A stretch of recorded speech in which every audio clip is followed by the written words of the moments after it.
Hello everyone, स्वागत है आप सभी का हमारे यूट्यूब चैनल पर। मेरा नाम है दीपक। आज हम पढ़ने वाले हैं टेट का फेवरेट टॉपिक। टेट का फेवरेट टॉपिक ये सभी स्टेट के टेट के लिए इम्पोर्टेंट है। परिवार का परिचय।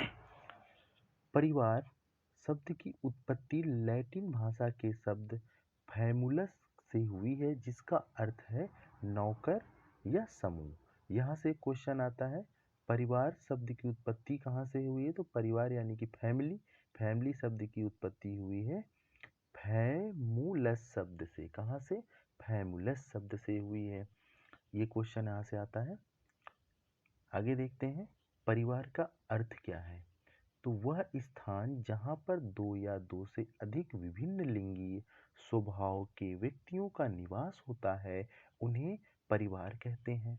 मतलब जहाँ पर मेल और फीमेल विभिन्न लिंगी हो गए, ये दोनों जहाँ पर निवास करते हैं उसे क्या बोलते हैं?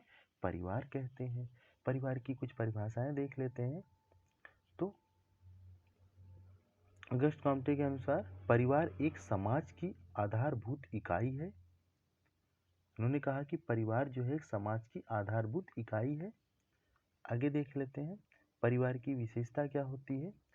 तो परिवार की विशेषता समाज की आधारभूत इकाई, यानी कि समाज की आधारभूत इकाई, बालक की प्रथम पाठशाला, ये भी परिवार की एक विशेषता है।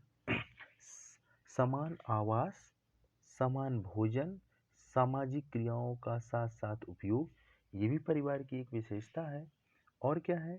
सभी सदस्यों की आय एक साथ जमा होना। मतलब जितने भी परिवार में सदस्य हैं, सभी सदस्यों की आय क्या हो? परिवार में एक साथ जमा होना। बच्चों के लालन पालन की जिम्मेदारी माता पिता और संरक्षक की हो, ये भी एक परिवार की विशेषता है। विवाह के उपरांत परिवार का निर्माण, रक्त संबंध का होना अनिवार्य नहीं है। विवाह मतलब होने में रक्त संबंध का संबंध का होना अनिवार्य नहीं होता है। बच्चों के बीच अपनत्व का भाव होना, यानी कि बच्चों के बीच क्या होता है? अपनत्व का भाव होता है। अब देखते हैं, परिवार जो होते हैं वो दो प्रकार के हैं। कौन कौन से? एक है एकल परिवार, जिसे बोलते हैं न्यूक्लियर फैमिली, और दूसरा क्या है? संयुक्त परिवार, जिसे बोलते हैं ज्वाइंट फैमिली। यहाँ से क्वेश्चन आते हैं, तो इसको अच्छे से देखेंगे। यह परिवार का सबसे छोटा रूप है, जिसमें माता पिता, अविवाहित बच्चे एक साथ रहते हैं। उन्हें एकल परिवार, नाभिक परिवार, केंद्रीय परिवार के नाम से भी जाना जाता है। आय के कम साधन होने पर भी सदस्य मनचाही चीज को प्राप्त करने में सफल रहते हैं। मतलब क्या है?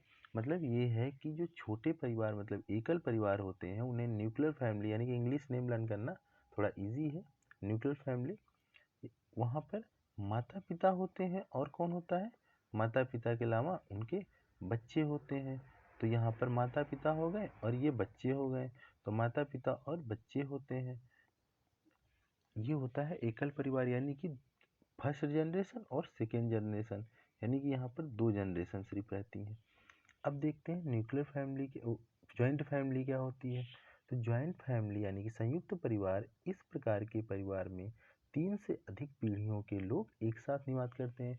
तीन से अधिक पीढ़ियों मतलब तीन से अधिक जनरेशन के लोग, यानी कि यहाँ पे मैंने बताया दो पीढ़ियों के लोग, एक माता पिता एक बच्चे, ये दो पीढ़ियों के लोग एकल परिवार हो गया। और ये संयुक्त परिवार जो होता है, यहाँ पर तीन पीढ़ियों से ज़्यादा लोग, यानी कि तीन जनरेशन से ज़्यादा लोग निवास करते हैं। जैसे पति पत्नी, अविवाहित व विवाहित, विवाहित व अविवाहित पुत्र, उनकी पत्नियां व बच्चे, चाचा चाची, दादा दादी एक साथ मिलकर रहते हैं। मतलब यहाँ पर पूरी फैमिली एक साथ रहती है। दादा दादी भी रहते हैं, मम्मी पापा भी रहते हैं, बच्चे भी रहते हैं, उनके चाचा चाची भी रहते हैं, मतलब कि और उनकी मतलब उनकी पत्नियां भी रहती हैं। तो ये क्या हो गया? ये हो गया ज्वाइंट फैमिली, यानी कि संयुक्त परिवार। आइए देखते हैं क्वेश्चन, जो प्रीवियस ईयर में आए हुए क्वेश्चन है। समाज की मूल इकाई क्या है? तो समाज की मूल इकाई क्या होती है? नंबर एक गांव, नंबर दो शहर, नंबर तीन परिवार।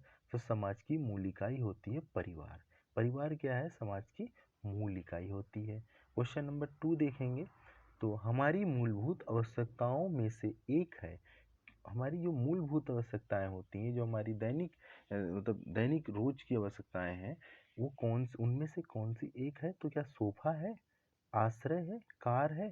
तो क्या हो जाएगा? आश्रय।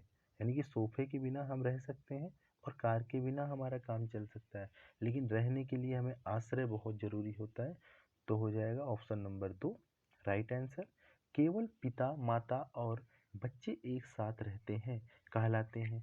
जहाँ पर केवल पिता रहते हो और माता रहती हो, ये पिता है, माता है, ये दो, ये और कौन है? और ये बच्चे हैं।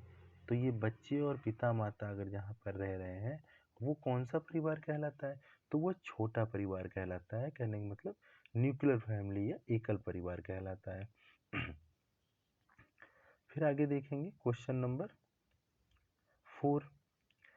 तमिल का सर्वोत्तम सांस्कृतिक मूल्य क्या है? तो ये इसका आंसर हो जाएगा आतिथ्य। क्वेश्चन नंबर 5 देखेंगे, तैयार करके परिवार चलाना अर्थव्यवस्था को सुधारने का सबसे अच्छा तरीका है। मतलब क्या तैयार करके? यानी कि यहाँ पे संपत्ति तैयार करके परिवार चलाना नहीं, पैसा तैयार करके परिवार चलाना ये भी नहीं, बजट तैयार करके परिवार को चलाना। अगर आप बजट तैयार कर लेंगे, बजट बना लेंगे कि मैं 100 रुपया है तो 100 रुपये को मुझे 2 दिन चलाना है या 10 दिन चलाना है, तो क्या अर्थव्यवस्था को सुधारने में सबसे अच्छा तरीका होगा? बजट के अकॉर्डिंग ही हम चलते हैं। तो हम लोगों ने आज देखा परिवार टॉपिक, ये सभी स्टेट के टेट के लिए इम्पोर्टेंट टॉपिक है। तो मिलते हैं हम अगले वीडियो में।